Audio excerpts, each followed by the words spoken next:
Race रे दक्षिण ओडिसा रो विधायक माने भी अछंती तो मुख्यमंत्री ऊपर निर्भर करे चर्चा तो गणमाध्यम आम भी शुणुचु चर्चा हेबा भी स्वाभाविक एते संदेह भी नहीं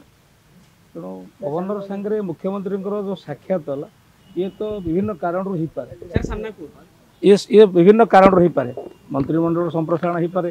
राज्यर परिस्थिति उपर हो पारे विभिन्न कारण हुए तो मुख्यमंत्री गवर्नर को देखा कर पठाई पारती किंतु आपण एरिया रे आ गोटे मिलिबो आपण भी लाइन रेस भी अछि चर्चा होची नहीं शुणु ये गोटे दल भारतीय जनता पार्टी रे दौड़ रे किए नहांती कि बीजेपी रे लॉबी सिस्टम नाही अन्य दल सब लॉबी मारिबा तेल मारिबा ये सिस्टम किंतु भारतीय जनता पार्टी रे सिस्टम नाही मंत्री किए हबो न हबो हमर मुख्यमंत्री जहाँ निष्पत्ति ने से सीना किंतु विधायक मैंने बसी लोक आनी अन्य दल रे जिमती सब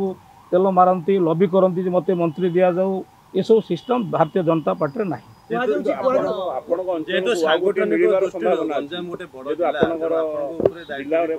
नहीं सांगठनिक दृष्टि तो गंजाम जिला बड़ जिला आम 11 जन विधायक भारतीय जनता पार्टी विजय होइछु सांगठनिक दृष्टि बर्तमान ओडिशा रे आज तारीख में गंजाम जिले में एवं भी बीजेपी दबदबा रही आगामी दिन में रही आम टार्गेट भी करुचु 15 रु 15 विधायक भारतीय जनता पार्टी विजयी होगापाई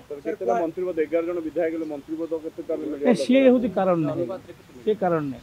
शुणु आम समस्त विधायक काम एक नंबर भाव समस्ते करूँ किए पछरे ना कहीं मुख्यमंत्री आरंभ करके उपमुख्यमंत्री समस्त मंत्री आमको सहयोग कर काम करने एवं प्रधानमंत्री जो निर्देश से निर्देश रे अहरह परिश्रम करी ओडिशा लोकों को केमती मो पाखे उपयुक्त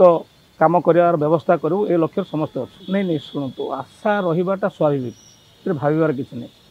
किंतु ता बोली आम आसिक ये जबरदस्ती करूँ आमको मंत्री दि जाऊ ये हूँ बीजेपी दल एकमात्र दल श्रृंखलित दल दल जहाँ निष्पत्ति करे आम अक्षर अक्षर पालन करने से 6टी जो खाली अच्छी सी पूर्व निश्चित हम और विभाग बदलवा नदेवा तो अलग कथा छो तो कही हेन से कथा मुख्यमंत्री निर्भर मंत्री मिले तो खुशी हवा ना से किसी कारण ना एवं विधायक जी कम करूँ हुए तो मंत्री होला पर अधिक बाड़ेन पड़ जापे कहीं आम भंजन लोकों जो आशा आकांक्षा नहीं एड़ बड़ लोक को हरई आम आसीचु तेणु से लोकंर समस्या पूरण करने विधायक यथेष्ट।